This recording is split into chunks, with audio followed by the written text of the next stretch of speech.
Hello, I'm Mark, and you're watching Resource Talks. I'm joined in this episode by Adrian Day, who is the founder and CEO of a boutique asset management firm, which invests in value stocks all over the world with an emphasis on natural resources. Who I'm not joined by, however, is your financial advisor. This conversation will be general, impersonal in nature, and will also likely contain lots of forward-looking statements, which you should not trust blindly. Having said that, Adrian, thanks for being here. Well, thank you very much for asking me, Mark. Good to meet you. Adrian, you're a seasoned stock picker, and you have some fantastic, what I'll call fishing stories. And I was reading one on your website about how you made an 11,000% return on a telecommunications stock in Mexico, which you bought in the early 1980s after the devaluation of the peso had sort of scared away the herd. And I think everyone listening has dreams of pulling off a big win like that one of yours.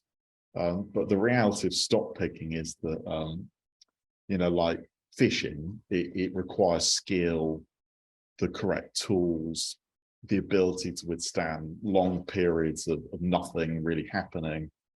My first question to you would be, what do you think are the skills and the tools that a stock picker needs in order to catch sharks like your Mexican telecommunication stock and not just anchovies or boots?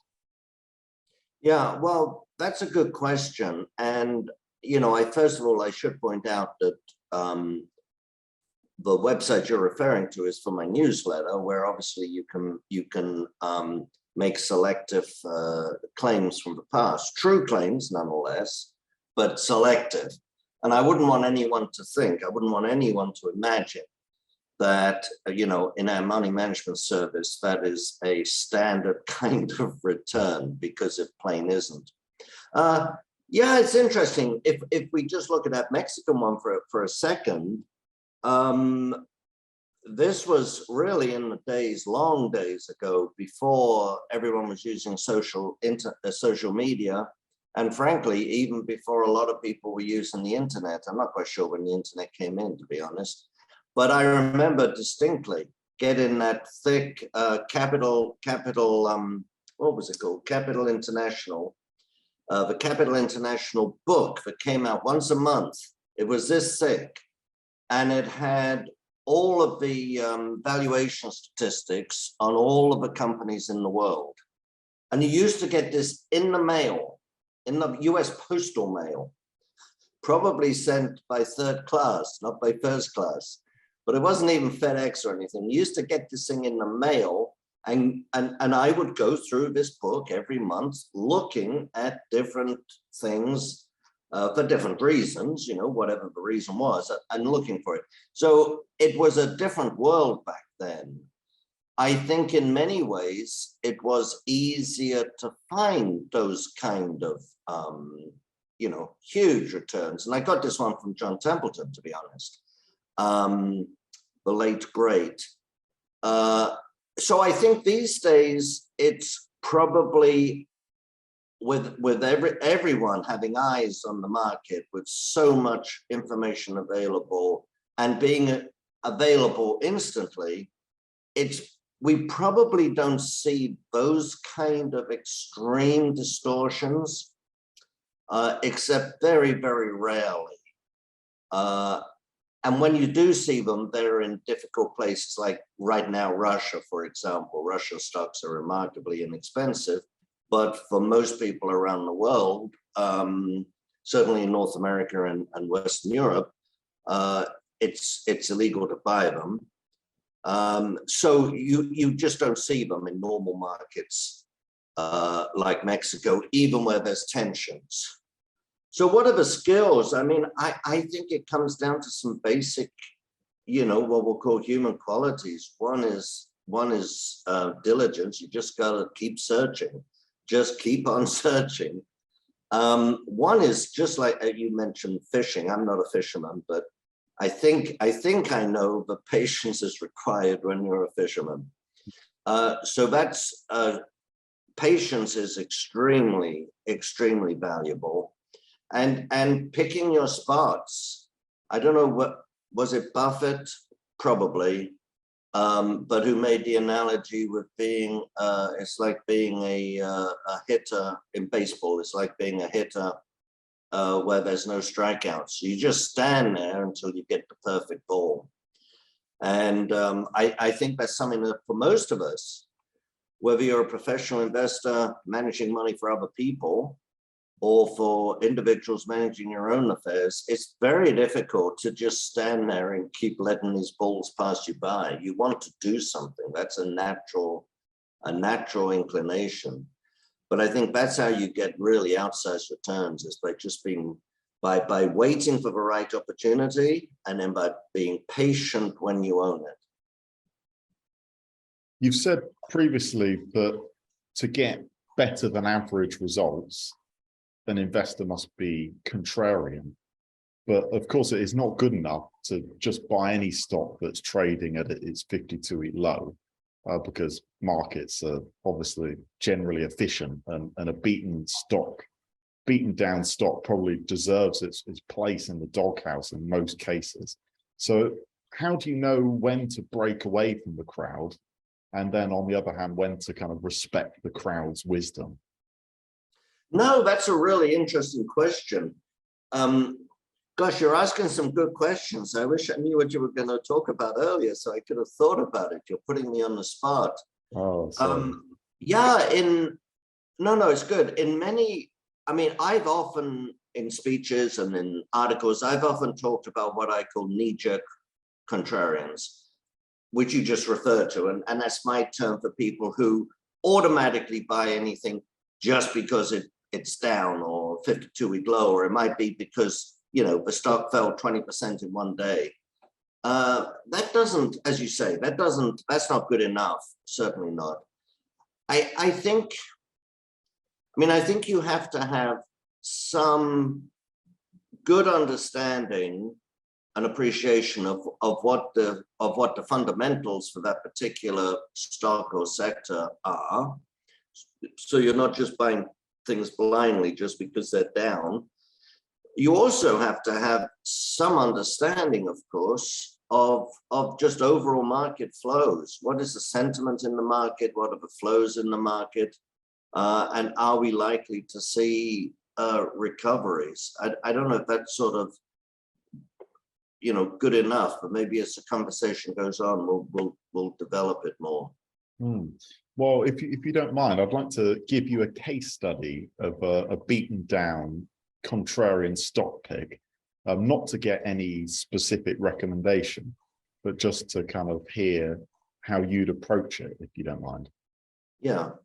So it's a company on the FTSE 250 called Ferrexpo, which has 3 iron ore mines in Poltava in the center of Ukraine. So the company managed to produce about 6.1 million tons of iron ore pellets in 2022, despite the Russian invasion. But that was still like a 70% year-on-year decrease in production. But if you look at Ferrexpo's pre-war financials, it is currently trading at a price to free cash flow ratio of just 1. And it's got a forward dividend yield of 12%. It's trading at around 60% of its book value, with only £5 million of debt and cash holdings of like 170 million. So given that information, what steps would you take next in terms of due diligence on a company like that most people don't even want to touch or look at? Right. I think there'd be 2 things that jump to mind. One would be, you say it's in Ukraine, so their operations are in Ukraine. So first thing I want to know is, where in Ukraine are their operations? Are they far away from the war, or are they war zone, or are they, you know, potentially in the line of fire, literally? So that would be one thing. The second thing with regard to iron ore, as you probably know, most iron ore around the world today, particularly in Australia and many other parts, many parts of Latin America, are lower quality ore with a lot of impurities that in these new ESG days command, I don't know if that's the right word, command a high surcharge when you send them to the smelter, as opposed to the cleaner ore that has much lower charges. So even though you look on Bloomberg, you look wherever, and you see one price for iron ore, there are very, very significant differences in the smelter charges that are going to be charged. Increasingly, a lot of what we'll call the dirty ore is even becoming difficult. Increasingly, it's becoming more difficult to even sell or to get long-term contracts for. So I would want, that's the second thing I would want to know, which I frankly don't know. But I would want to know if this is high quality, you know, clean iron ore or what we'll call dirty ore with a lot of impurities, because that'll affect, I mean, you've told me what their earnings are, but I don't know which smelters they're using. So are they using local smelters who are just desperate for any kind of feed, or are they sending them to international smelters where the smelter has the choice of where they buy their ore? You know, it's interesting this is a tangent, but just so people understand, I mean, in my investing, I am more than happy and prepared to go to pretty much any country in the world. And obviously where you often find bargains, I mentioned Russia, but Ukraine will be the same thing, where you often find bargains are where things are completely knocked down. I have to say that in the resource sector, I think there are enough risks in the resource sector anyway, you know, the metallurgy risk, the price risk, all sorts of risks you're dealing with. And in addition, the returns in the resource sector, when the market, whatever market it is, iron ore or gold or whatever, takes off, the returns can be significant enough. But generally speaking, I'm one of those that prefers to minimize the political risk if I can. I don't mean I'll never go to a place like the Congo or something, but I mean I'll try to minimize that political risk just because I'm taking enough risk in that sector anyway. It's a little bit different from, say, the telephone. You mentioned the Mexican telephone company. It's a little bit different from the telecom company. I'm not saying there's not risks in the sector, but they're not the same kind of existential risks that you take every time you buy a copper stock or a you know, gold stock. So those would be maybe the first couple of things that I would look at. But what you've said is certainly very, very attractive. I mean, I've looked at Ukraine stocks. I was probably mostly in the agricultural area, to be honest, but I think I was a little bit too early when I looked at it. So that would certainly be something that would attract me to take a further look. Yeah. What are the financial ratios that you would go looking for, you know, when you're just getting the introductory look into a stock? I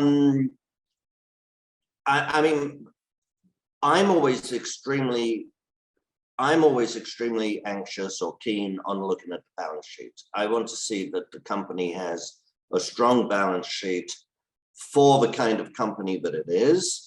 If it's a capital intensive company, I want to know that they still have access to capital. So I don't mind debt. Some companies need debt. Some companies is standard to operate with reasonably high levels of debt. But in those cases, you want to know that they're able to have, you know, they have good access to capital.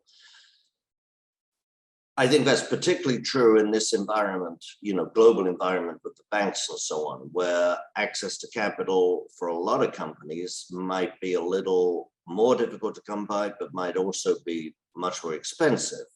So a company that has a strong balance sheet would be first. I think the second thing I would look at definitely is price to free cash flow. What are they actually generating in cash flow after they've paid, after they've done debt service and everything else. And that to me is very important. You mentioned that you're not afraid to go to strange countries that most people can't even pronounce or can't find on a map. But in those cases, and you're sort of operating, and they're operating kind of confusing non-English speaking jurisdictions, would you consult with local experts? And how would you find people like that? Is that really ever a realistic proposition for retail investors? It's probably not a realistic proposition for most investors, but you mentioned a really good point. And I have discussed this again. I am extremely fortunate. You mentioned that I was a seasoned stock picker. It's amazing how many euphemisms young people come up for saying old.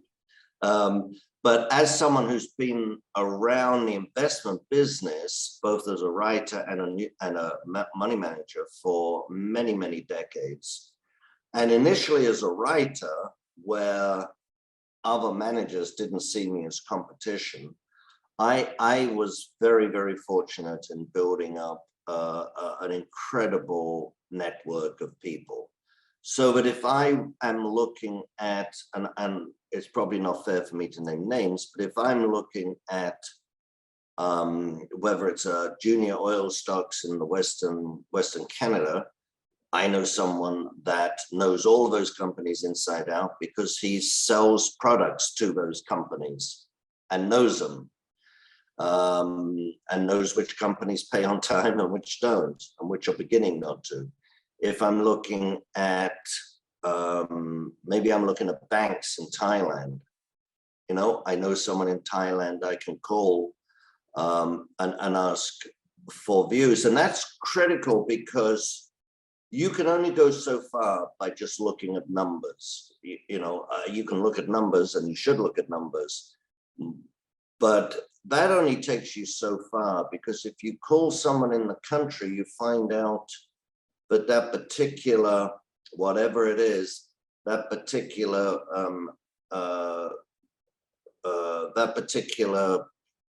I don't know what, that particular candy bar is losing popularity among young people. And it may not have shown up in the sales numbers yet, but you get insight as to what's gaining popularity, whether it's short term or long term. You gain insight. I mean, and that can happen with any sector in any country. It's good to have someone on the ground who gives you local color, as it were. And that's particularly true with a lot of stocks in, as you say, out of the way places, exotic places where, yeah, sure, you can read the annual report if it's in English. And most countries, I mean, gosh, there's a lot that don't, but certainly in a lot of countries, even exotic countries, you can read material in English, but it really only takes you so far.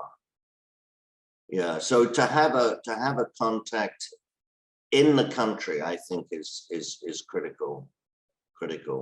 And for natural resource companies, would you want to consult with geologists, to get an idea of the risks that could lie beneath the surface of the investment, so to speak? Yeah, obviously that depends. I mean, what that importance is more or less whether you're talking with a Barrick Gold or a Consolidated Ajax. If you're looking at Consolidated Ajax that's exploring in southern Nevada, well, I know 3 people that spent their lives as geologists working in southern Nevada. They will have good insight as into particular projects. They will often come up with things that maybe I could know by deep digging. I called that project. Yes, I remember that. That used to be called such and such. Oh, really? I didn't know that. Yeah, so-and-so used to run that. And this is the problem with that project. So yeah, I mean, if it's an exploration company, I know either geologists that I talk to, probably always I would talk to a geologist, but I would also talk to people who worked in that particular area, wherever it is. Now, that's not to say things don't change, of course. We all know there's areas, say in Alaska, areas in the Yukon that, you know, people looked at 30 years ago and didn't find anything particularly attractive, and then people come back with a new way of looking at things, perhaps a deeper pocketbook, and come up with attractive discoveries. That can certainly happen. Less likely to happen, frankly, in a picked over area like Nevada. That's not to say we're not going to get new discoveries in Nevada. It's just to say that someone is unlikely to go to a project that other good quality companies with deep pockets haven't looked at multiple times and find something that was missed in the past. Less likely than in a little more difficult areas. And you know, the Yukon or Northern Alaska, they can be difficult areas to work for obvious reasons. I found a quote of yours in which you said that earnings, book value, they can be distorted, but dividends don't lie. And that made me think of a stock that we were discussing on an episode of Resource Talks recently, Petróleo Brasileiro, or Petrobras, which is a state-owned Brazilian petroleum company. And it has a forward dividend yield of 70% in this moment. So is that the sort of stock that gets your pulse racing, or does it just sound too good to be true when it's like 70%? Well, I would say two things. One, it definitely gets my stock pulse. Both. It certainly gets my pulse racing, and it certainly makes me think there's something wrong here. And of course, when I say dividends don't lie, I mean, that's over the long term. In the short term, dividends can lie because you get companies that borrow money, go further into debt in order to sustain a dividend, which is the most idiotic thing imaginable. And it probably has something to do with inside the stock options rather than anything else. But yeah, so just looking at yield and just looking at yield alone, obviously, we all know this, is not enough. You have to look at, is the dividend coming out of free cash flow? Is the dividend, is that a long-term dividend yield, or did the dividend just pop last year for some reason? And, you know, all the reporting services look at last year and say, well, last year it earned 70%, but it was an anomaly, maybe a distribution of capital or something, return of capital. So is it out of free cash flow? Has the dividend been reasonably stable or increasing? And then the third thing, of course, is based on your assessment, is it likely to continue? Is it a sustainable dividend yield? In the case of Petrobras, obviously there's a huge political issue there. And there has been for years under all recent Brazilian governments, but particularly under the new government, and you know more about this, well, you're closer to it than I am, certainly. Doesn't mean I know more about it though. You can just pretend. No, but you know, but I'm sure you know the issue as well as I do. The issue is the Lula government, the new Lula government, going to be comfortable with the partially state-owned and certainly state-controlled oil company selling oil at, you know, raising oil prices when gasoline prices when the price of oil goes up, and at the same time making huge returns and dividends to shareholders, many of whom are, quote, wealthy, and many of whom live abroad. And so there's certainly a perfect setup for a leftist populist government to want to control the price at which they can sell their product in local markets, which would perhaps make the dividend difficult to sustain. either on a political issue, political basis, difficult to sustain, or in fact, in reality, difficult to sustain. So I have looked at Petrobras. I mean, obviously, it's a very enticing kind of story, and I know a lot of very intelligent people that have bought it. I have not bought it yet. I mean, I bought it years ago, but I don't own it at the moment, and I haven't bought it in recent, the last year or so, out of concern that the government might do something to control the prices. You're also quoted as having said, isolationism in the economic or investment realm is no longer an option, even for the wealthiest nation on the face of the planet. Which sounds, if I'm not misinterpreting, like a dig at people like Buffett, who say that you should just buy and hold the S&P 500. Am I right in that interpretation? Well, I can't actually remember saying that, because that sounds a little bit like a sort of political statement on what's been happening in the US recently, and that's not to say I would disagree with it. But yes, certainly in the investment field, I just don't think you can do that anymore. I mean, for a couple of reasons. First of all, it's really an arbitrary distinction. To say I'm only going to buy stocks that are headquartered in New York or San Francisco, well, why not say I'm only going to buy stocks that begin with the letters A through K? And to quote Buffett, who you mentioned, there's plenty of good companies whose names begin with A through K. Why do I have to go M through Z? To me, it's not very more, I mean, it's equally illogical. The second thing, of course, is that the world over the last 40 years has changed. When I first came to America from Britain, 1974, probably before you were born, right? When I first came to America in 1974, one of the things that really hit me was how most American investors only looked at American stocks.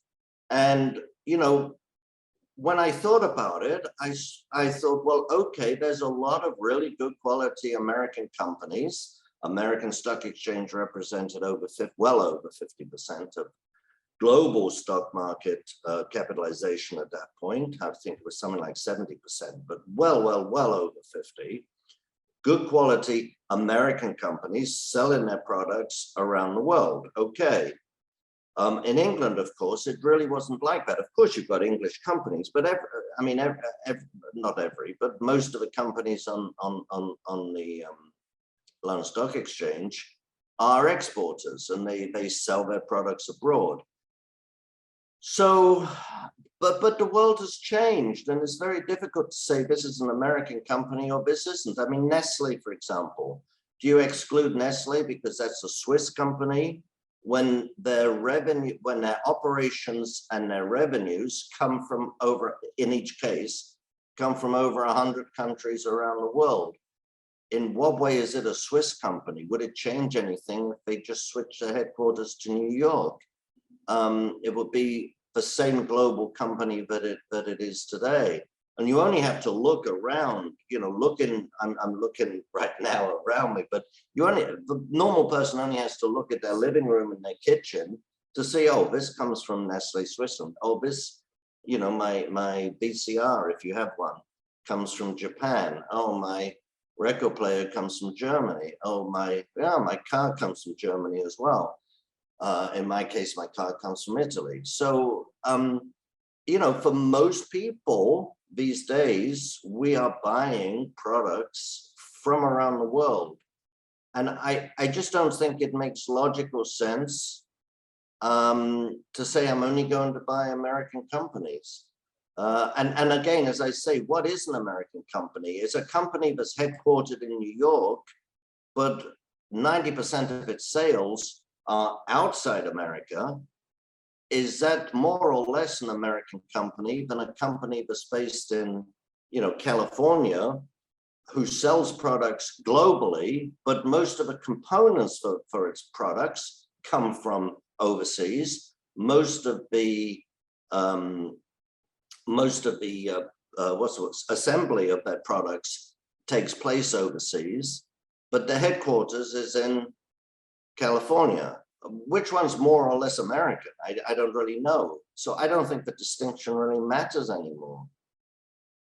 Or it's not that the distinction doesn't matter. I just don't think it's a valid distinction anymore. Turning to the macroeconomic picture, could you tell us how you see key variables like inflation and interest rates moving over the next kind of year and 2 years, 5 years on? Yeah. Someone, I think it was Peter Lynch, said that if you spend 15 minutes a day looking at the economy, you're wasting about 12 of them. Because so much is unknowable and so much depends on other factors that are unknowable.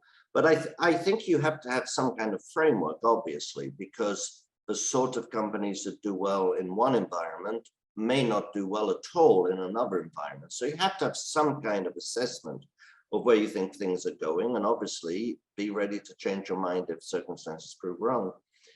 My own view is, let's see, I mean, I think the global economy is going to be sluggish because of it's a huge question you just asked. I think the global economy is going to be sluggish because of the tightening that we've already seen. We can argue about how tight it really has been, but there's no, if we just look at the US for a second, are most of your listeners in the US, by the way? Yeah, I think that's the case. Because I don't want to be too US centric if they're not. But if you just look at the US, for example, on the one hand, it's undeniably true, and people have to really focus on this. So what we've seen in the last 12 months from the Federal Reserve is, I would argue, the most aggressive tightening cycle, and probably even tighter than Paul Volcker. We've gone from a zero lower interest, lower bound rather, a zero Fed funds rate lower bound, to a 4.5% in less than a year. On a percentage terms based increase, well, that's infinity, but on a percentage based, that's a very, very dramatic rate of increase, and it is arguably even more tight, more aggressive than what Paul Volcker did, because we forget that when Paul Volcker came in, and I'm not taking anything away from Paul Volcker, but when he came in, the Fed funds rate was already over 10%. So it was already in double digits. So to go from, I think it was 13% when he came in, to go from 13 to nearly 20 is not as aggressive as going from 0 to 4.5 in a year. So we could argue, on the one hand, it's been extremely aggressive, and it is going to have serious impact on the economy. And please don't let me, I'll probably go off on tangents, so bring me back whenever you want to.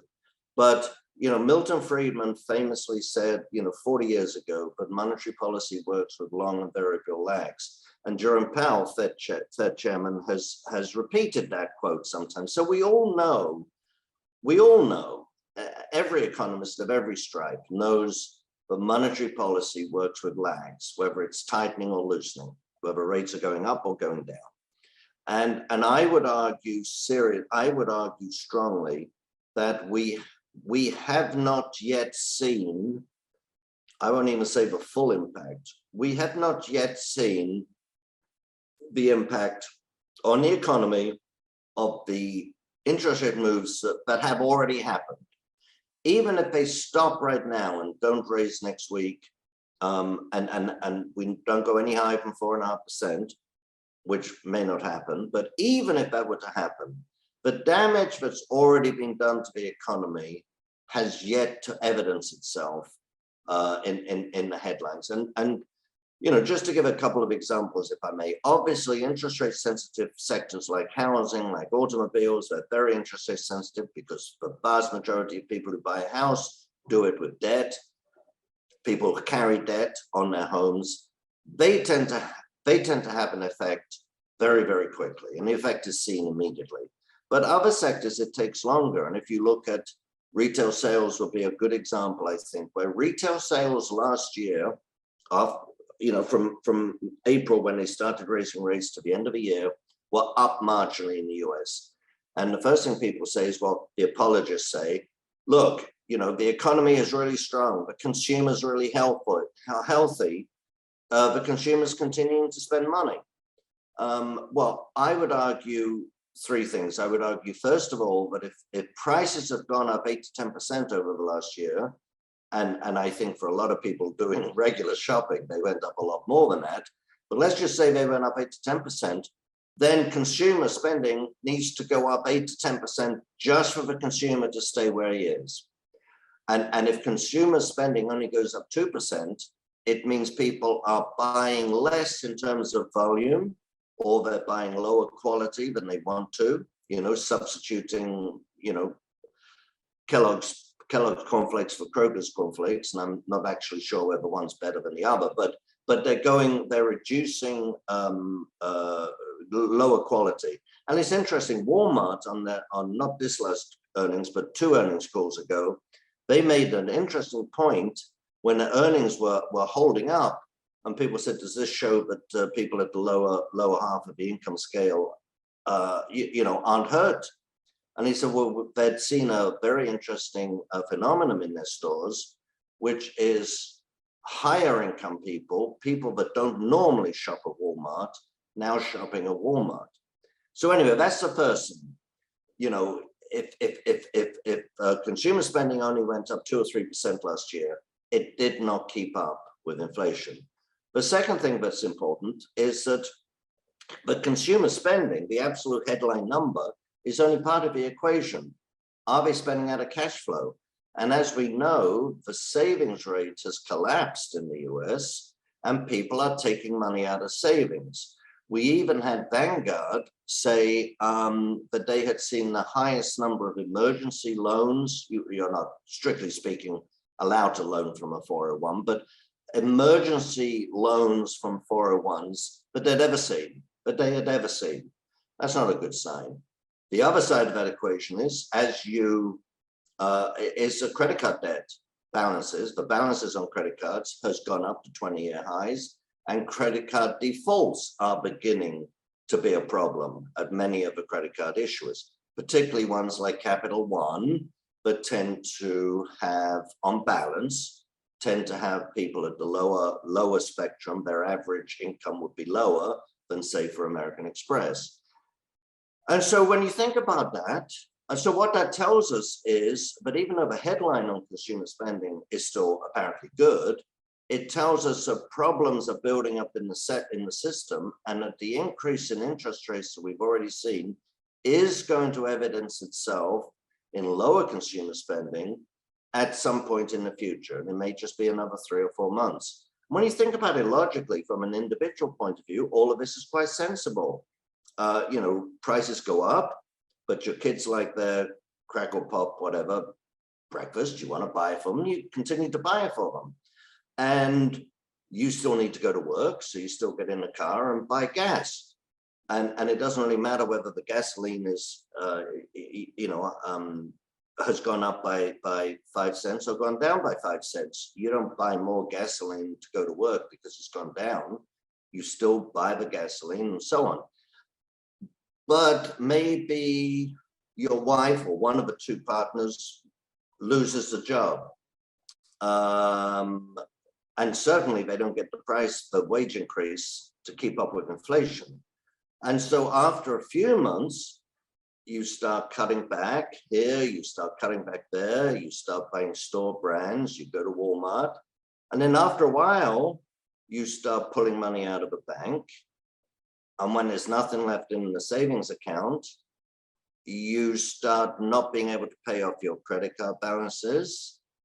And then you reach a point where you can't pay the minimum payment and you're done for. And so all of these things take time.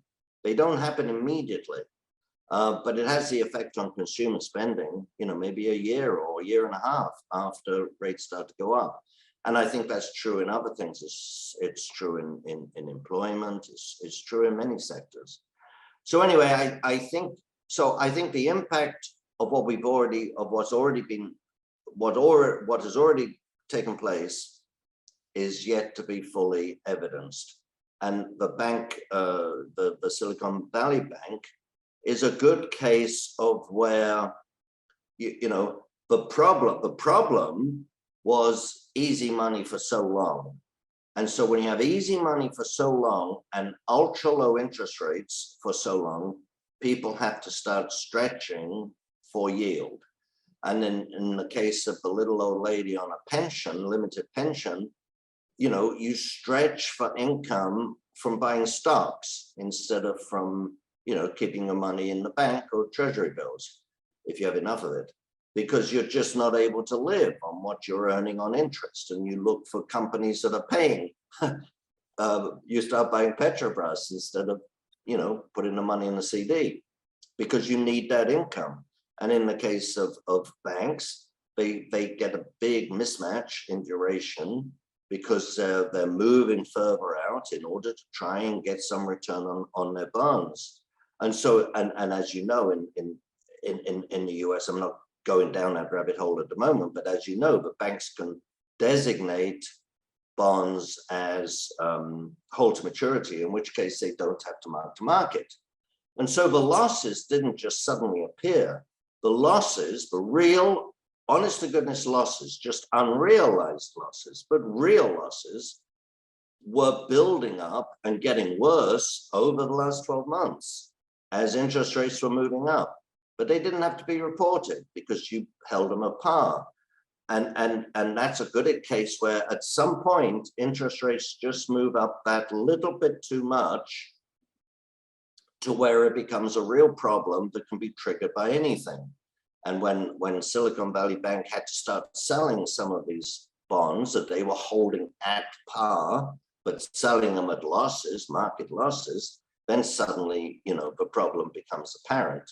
But the problem didn't suddenly appear. It was built up, over the last 6 months. And I mean, over the last year, clearly with companies, the company that borrowed money, the small business maybe that borrowed money at 9%, 8% last year for working capital, well, maybe they've got a 2-year term on that.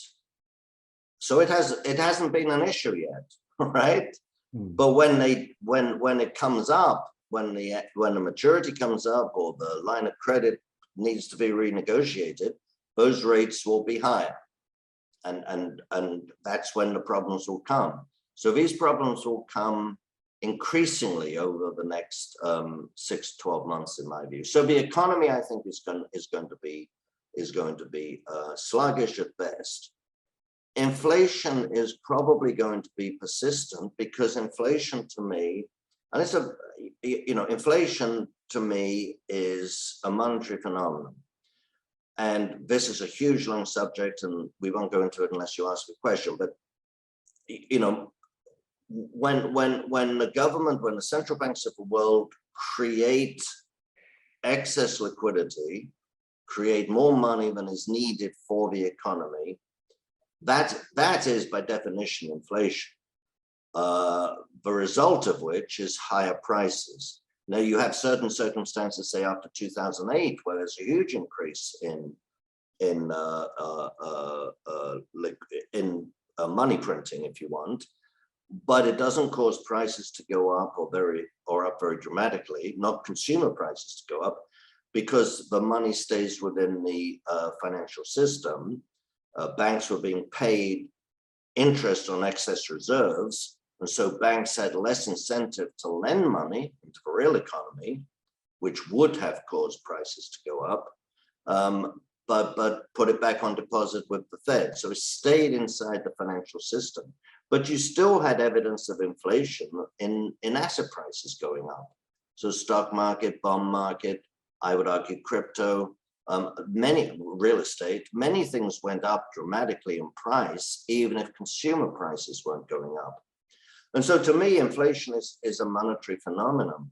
Now the genie is out of the bag. No, the genie's out of the bottle, sorry. The cat's out of the bag. The cat's out of the bag, yes, and the horse is out of the stable. Must get all these right. I think the higher prices, yes, of course, a war in Ukraine, a COVID shutdown in China, and the supply issues that results in are all factors, but you will not get all prices going up at the same time. You won't get prices going up in aggregate, unless either you have a huge increase in demand or you've had a big increase in money. The other things will only affect certain prices. So if we had no increase in the money supply over the last 3 years, the war in Russia might have made the price of oil go up and the price of potash go up, but it would not have made the prices of everything in aggregate go up. So anyway, I think because in that regard, in regard to inflation, I tend to be a monetarist. I think inflation is going to be persistent. And I mentioned at the beginning that even though on the one hand, the Fed and other central banks had been extremely aggressive, they're still not being aggressive enough given the excess liquidity and the ultra low interest rates that we had for so long, not just since 2020.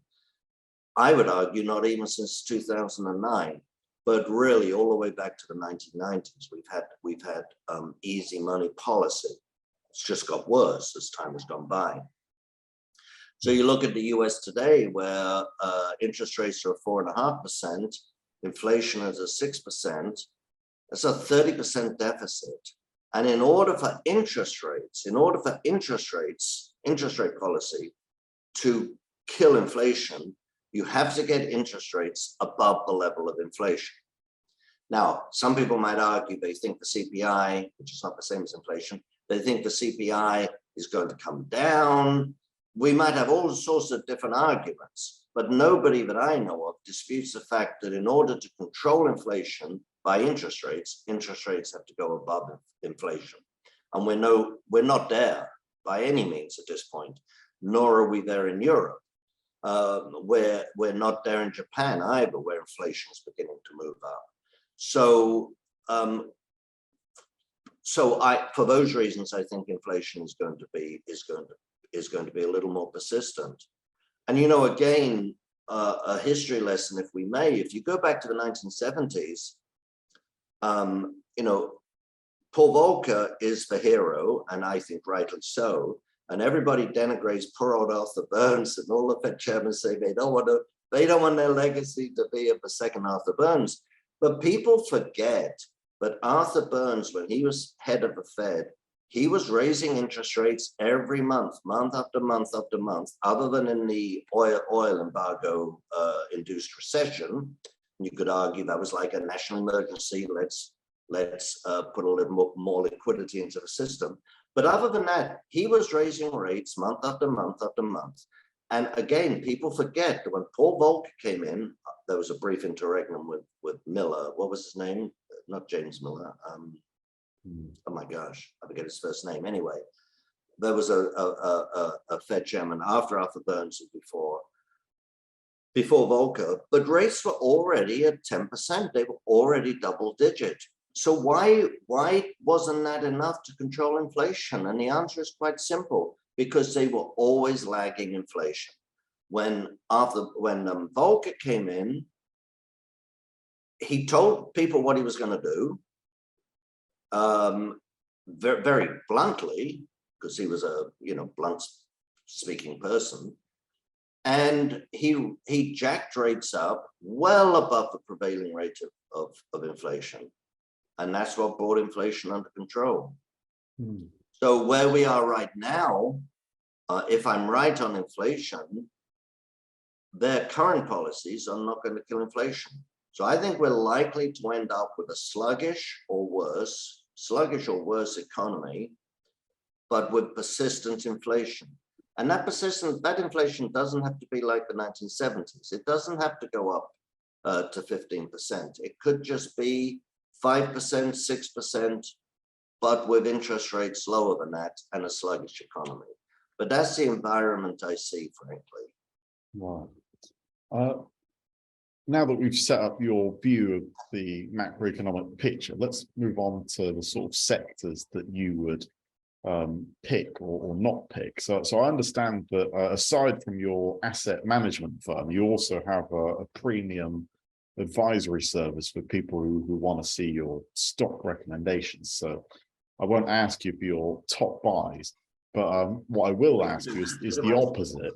So if I gave you $1 million and said, Adrian, please lose this money for me as fast as possible, what would you go out and buy? That is an excellent question. That's an excellent question. I'll preface that by saying, just as when you're buying something, things can always go, even if you have the perfect setup and everything was right, things can go wrong. The same thing can happen in reverse. You know, you can buy something that absolutely should lose money, but circumstances change. They have particularly in the resource sector, they have a lucky drill hole. And of all the people in the world, these are the people that didn't deserve it, but they got it. So, and the macro environment can change as well. But where would I put money if I just wanted to lose it? Well, some of your listeners might not like it, but one place I put it is all of the weird and wonderful crypto related assets. And I'm not talking so much, I wouldn't do Bitcoin or Ethereum, but I'd go all the way down and all the way out to the most risky and the most and the least secure that there are. And I think people know what those are. So that's one place I'd go.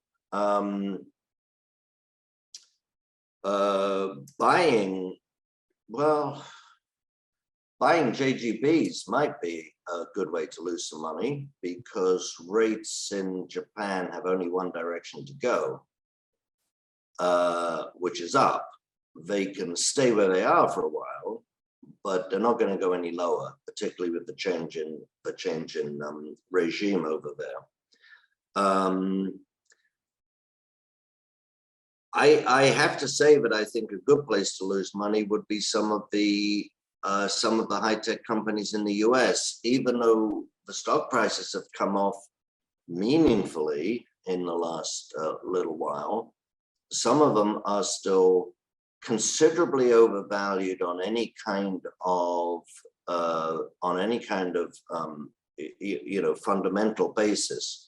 So if we get a weak economy and we get a vulnerable financial system, the companies that have survived and thrived because of easy money are going to go into reverse, in my view. So that would be a third place to do it. Where else would I lose money? That's not a question I normally ask myself, but it's a good question. You know, I think the European economy is probably going to have some, you know, significant weakness. And so, you know, I would say European companies that are selling within Europe are probably not a good place to have money at this point. What about commodities? Are there any commodities that you've put on your list of the things to buy to lose money? There's certainly ones that I am less keen on than others. There's as you know, lithium has suddenly become the flavor of the day, and there's a lot of newly minted lithium companies run by people who probably weren't sure how to spell it with a TH or an F a few months ago. I'm exaggerating, of course. I'm being awfully condescending. But there's a lot of these newly minted lithium companies. Some of these are vulnerable. And, you know, you've seen in the Canadian market in the last, well, this year really, or since December, you've seen companies come out with press releases saying, you know, I shouldn't name a name in case it's a real company. Let's call it Ajax. I don't think there's an Ajax. You know, Ajax Gold Exploration suddenly changes its name to Ajax Gold and Lithium Exploration, puts a press release out saying, we're going to look for lithium. And the stock price triples. Real examples. These are real cases. And the person running the company has absolutely no experience in lithium. He never worked for RTZ looking for lithium. He hasn't actually said, we think our properties have lithium, or we think our properties might have lithium. Just, we're going to look for it. But he puts it in the name of the company and the stock goes up. So I think those would definitely be good ways to lose money in the short term. You know, I mean, those are obviously short-term phenomena, and we've seen it before over and over again. We saw it with rare earths, we saw it with uranium. In fact, we even saw it with nickel back in the 1980s, I think. You know, all these booms come and everybody suddenly changes the name of the company and the business plan to look for the latest hot commodity. And those always end in tears, always end in tears. Now, I should clarify that I'm not saying that I don't think lithium as a commodity and the companies that actually produce lithium are not going to do well over the next few years. I'm not saying that at all. I'm just saying these manias always end in tears. You know, given you have quite a bearish outlook on the global economy, would it also be advisable to kind of avoid energy stocks in general, be they oil, natural gas, or uranium, or as well as copper and steel, these kinds of cyclical commodities? Yeah. Well, avoid, no, I don't think so. But obviously, a sluggish economy is a headwind on all of the things you just mentioned. And anytime you look at any commodity or any asset for that matter, you know, there's always a lot of factors, a lot of bearish factors or potentially bearish factors, or a lot of bullish and potentially bullish factors. And there's no question that, let's just take copper for an example. You know, there's no question that if the global economy goes into a serious recession, that removes a lot of the demand, a lot of a traditional demand for copper. But if you look at copper, you also see, as we know, a huge increase in demand of copper from the electrification, both of transportation and also of the power grid. And that's a huge new demand. So you could have a sluggish economy, not a very weak economy, but you could have a sluggish global economy that reduces demand for traditional uses of copper, but because of the new uptake from electrification, the demand still remains fairly strong. And on the other side of the equation, not just demand, but supply, you look at the supply of copper, and copper's, unlike, say, gold, where you can bring a reasonable sized gold mine into production in a matter of a few years with $100 million, you can't do that with copper. With copper, it takes many years to bring mines into production, and the cost is going to be more likely, you know, $1 billion or more, not 100 million. And so it takes longer, and they're bigger projects. So the point of that is that we have a reasonably good, insight into the potential supply of copper 3, 4, 5 years out. But we don't have, say, with gold so much on some of the other commodities. So the point I would make is, yes, if the global market crashes and destroys the traditional demand for copper, that would certainly be negative for copper. But if it's a sluggish economy, the combination of new demand from electrification and reduced supply for many factors, but we could talk about it if you want, would mean that the copper price, I think, could still be pretty strong in that environment.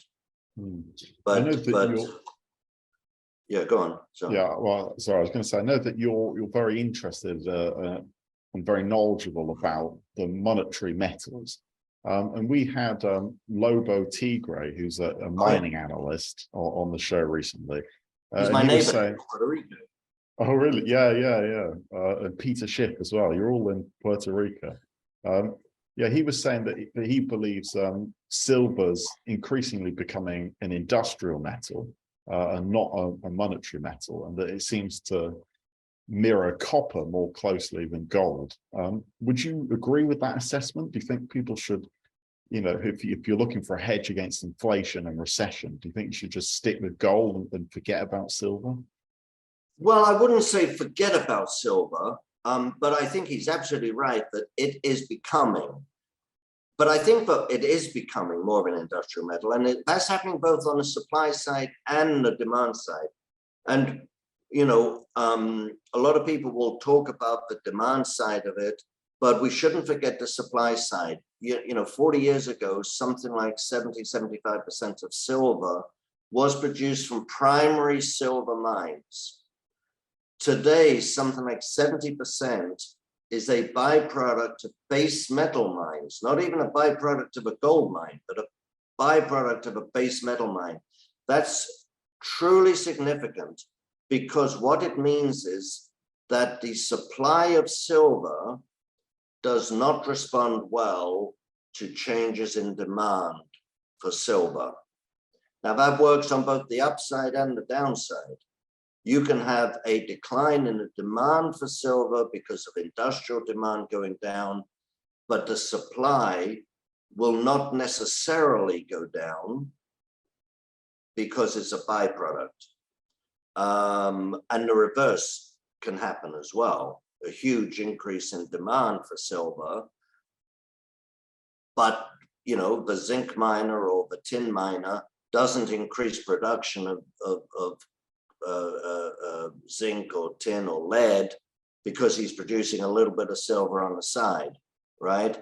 And so you have a very, very bad connection between the price signals from changes in demand do not have a strong change in supply. And that works both ways, as I said. But I think definitely what he said is true, that it's becoming more that way.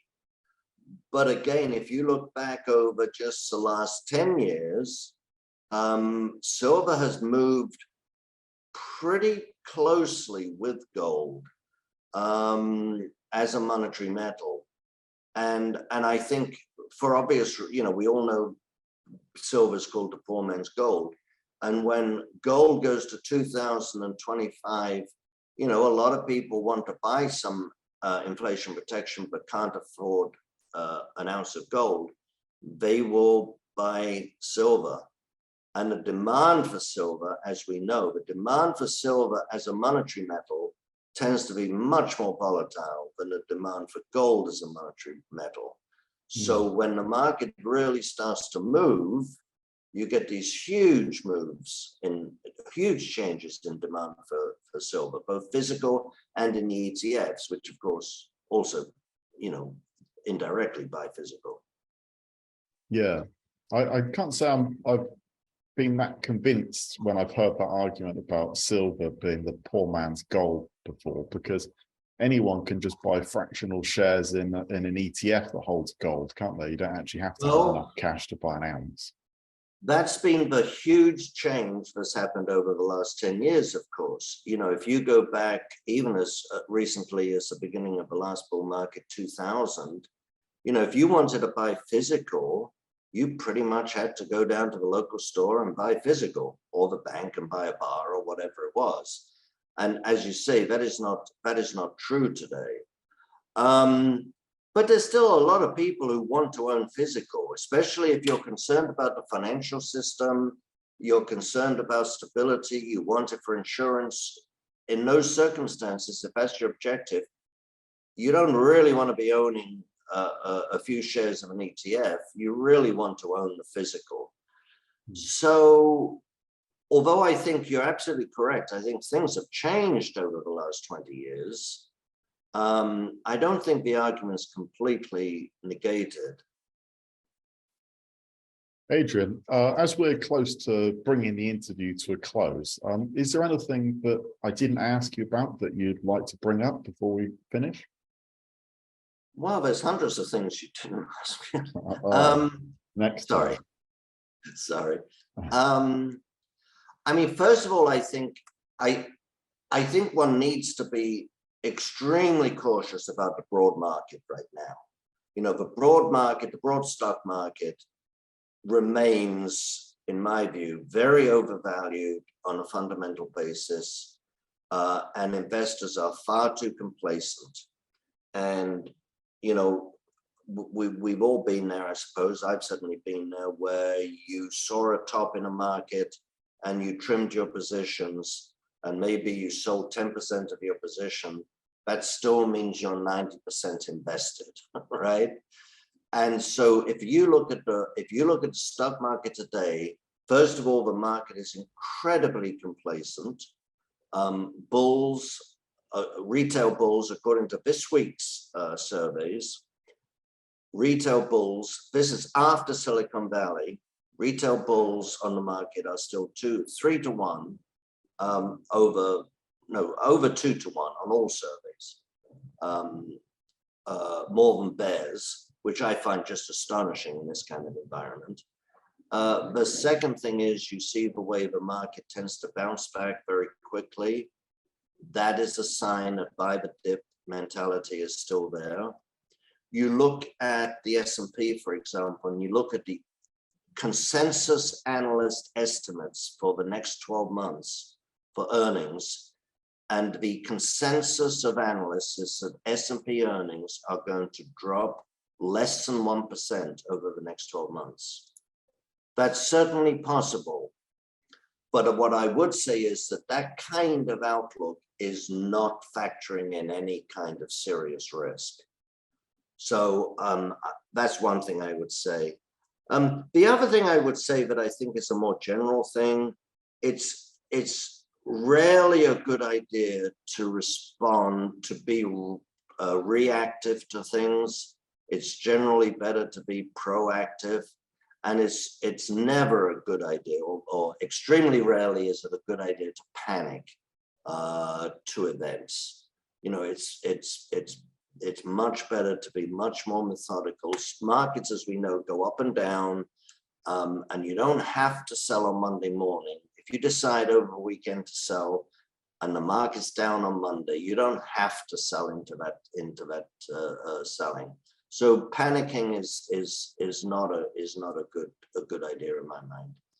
Don't panic. Yes, but those would be my thoughts. I think my closing thoughts. Fantastic. Thank you so much for coming on the show. You write a column at streetwisereports.com that people can read for free, where you talk about specific stocks and macro, and you also, of course, offer money management services at Adrian Day Asset Management, and separately an email-based stock advisory service at Adrian Day's Global Analyst.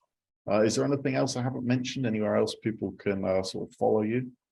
No, I think that's good enough. And the easiest way to get me is on the website. Is adrianday.com, and then it asks you if you want money management or you want a newsletter. It points you in the right direction. But I appreciate it very much. Perfect. Thanks so much, Adrian. And we hope to have you back on the show again soon. I would love to. And next time, let's do it earlier in the day, so my wits are about me, because you asked some pretty good questions. Very kind. Thank you. Okay, thank you.